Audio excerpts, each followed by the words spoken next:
اس دنیا کے 4 ایسے بادشاہ جنہوں نے پوری دنیا پر حکومت کی، ان میں سے ایک تھا نمرود، وہ پہلا انسان جس نے اپنے سر پر تاج پہنا تاکہ لوگ اسے پہچانیں، اس نے گھمنڈ میں آ کر خود کو خدا کہا۔ جب حضرت ابراہیم علیہ السلام نے اللہ کی طرف بلایا تو نمرود نے کہا اپنے خدا سے کہو کہ وہ اپنی فوج تیار کرے، میں اپنی فوج تیار کرتا ہوں، پھر مقابلہ ہوگا۔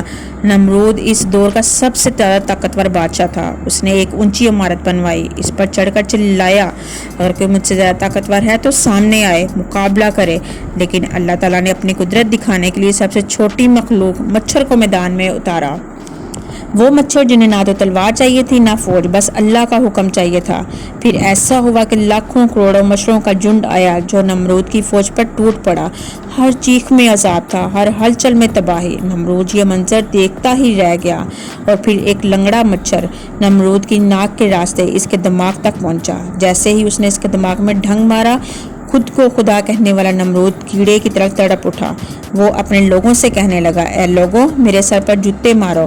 بس اسی میں اس کو راحت ملتی تھی، تو لوگ اس کے سر پر جوتے مارتے رہے یہاں تک کہ جب تک اس کا بیجا باہر نہ نکل آیا، اور اس جھوٹے خدا نمرود کا خاتمہ ہو گیا، تخت مٹ گیا، تاج بہک گیا، اور نمرود اتہاس کی ریت میں دفن ہو گیا۔